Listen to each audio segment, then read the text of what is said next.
جب ہم نماز کے لیے کھڑے ہوتے ہیں تو پڑھتے ہیں اہدنا الصراط المستقیم.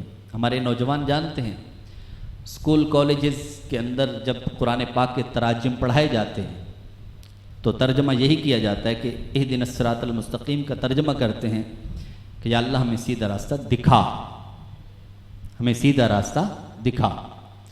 اب علمی دنیا کے اندر یہ ترجمہ درست نہیں ہے، یہ مناسب نہیں ہے ترجمہ. اعلیٰ حضرت رحمۃ اللہ علیہ نے ترجمہ یہ نہیں کیا، کچھ اور کیا ہے. اس سے پہلے ایک بات سمجھیے. اب یہاں پر لفظ استعمال ہوا ہے اہدنا، اس کا مطلب ہوتا ہے، یہ لفظ ہے ہدایت سے. ہدایت کا مطلب ہوتا ہے راہ دکھانا. لیکن عربی کے اندر اس کے دو طرح کے معنی ہوتے ہیں، جس کو میں آسان الفاظ میں آپ کو بتاؤں گا. ہدایت کا مطلب کسی کو راستہ دکھانا، اس کے دو مطلب ہیں. بھئی دو طریقے ہیں.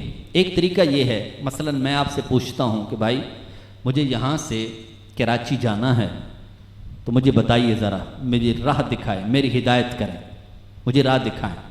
آپ کہتے ہیں اس کے دو طریقے. ایک یہ طریقہ ہے، آپ مجھے کہتے ہیں یہاں سے آپ اڈے پر چلے جائیں یا آپ اسٹیشن پر چلے جائیں، وہاں سے آپ کو گاڑی ملے گی، وہ آپ کو سیدھا کراچی لے جائے گی. ایک طریقہ یہ ہے.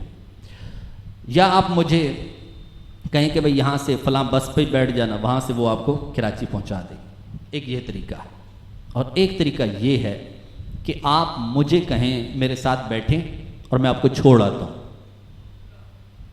آپ میرے ساتھ بیٹھیں، میں آپ کو چھوڑ آتا ہوں. اب یہاں پر دو معنی ہیں ہدایت کے. ایک معنی اس کو ہم عربی میں کہتے ہیں اراءۃ الطریق، راستہ دکھانا. اور دوسرا معنی ہے، اس کو کہتے ہیں ایصال الی المطلوب، مقصد تک جہاں پہنچنا ہے وہاں تک پہنچا دینا. یہ ایک معنی ہے. اب یہاں پر اگر آپ غور کریں تو راستہ دکھانے کے اندر یہ امکان موجود ہے کہ کوئی کسی کو بتائے کہ آپ نے اس طرح جانا ہے. یہ ممکن ہے کہ وہ شخص بھٹک جائے، جو آپ نے راستہ بتایا تھا وہ نہ جائے، کسی اور طرف چلا جائے. یہ امکان موجود ہے. لیکن اس کے اندر کوئی امکان نہیں ہے کہ آپ اس کو اپنی بائک پر، اپنی گاڑی پر اپنے ساتھ بٹھائیں اور وہاں تک پہنچا کر آ جائیں. اس میں بھٹکنے کی کوئی چانس نہیں ہے. اب سوال یہ ہے کہ اللہ رب العزت، اس مقام کو سمجھیے گا کہ رب تعالی بندے کو کہہ رہا ہے کہ اے میرے بندے، میری بارگاہ میں کھڑے ہو اور مجھ سے دعا کر، التجا کر، عرض کر کہ یا اللہ مجھے راستہ، یہ مجھے ہدایت دے. اب غور یہ کرنا ہے کہ اب ہدایت کا کون سا معنی یہاں مراد ہوگا. یہاں ہدایت کا کون سا معنی مراد ہوگا. میں عرض کر رہا تھا کہ کسی کو راستہ دکھانا ہو تو اس کے دو مطلب ہوتے ہیں، دو معنی ہیں. ایک یہ ہے کہ آپ کسی کو بتائیں کہ بھئی آپ نے اس طرح جانا ہے، اور ایک معنی یہ ہے کہ آپ اس کو ساتھ بٹھائیں اور وہاں تک پہنچا دیں. تو اب وہاں تک پہنچا دیں، اس میں بھٹکنے کے کوئی چانس نہیں. لیکن اگر آپ کسی کو بتا دیتے ہیں تو امکان ہے کہ اگلا بندہ بھٹک جائے.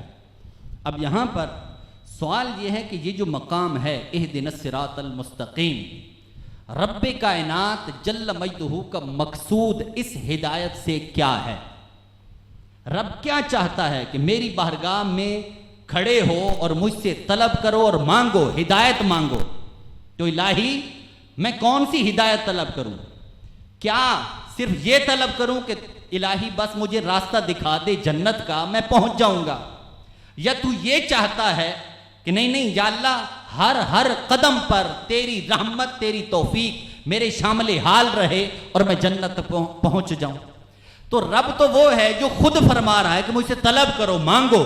تو اس کا مطلب یہ ہے کہ رب یہی چاہے گا کہ بندے ایک ایک قدم جب تو چلے تو اس پر میری توفیق کو مانگ. تو لہٰذا یہاں پر ترجمہ یہی ہونا چاہیے جو ایصال الی المطلوب جس کو ہم کہتے ہیں کہ رب اے میرے مالک تو وہاں تک مجھے پہنچا دے، فقط دکھا نہیں، وہاں تک پہنچا دے. اس لیے میرے امام نے ترجمہ کیا یا اللہ ہمیں سیدھا راستہ چلا، ہمیں سیدھا راستہ دکھا نہیں، چلا. یہ اس بات کی طرف اشارہ ہے کہ امام نے قرآن کی حقیقت، قرآن کی جو معانی ہیں یا جو رب کے رب کا مقصود اور مراد ہے وہ اعلی حضرت رحمت اللہ علیہ نے سمجھی ہے.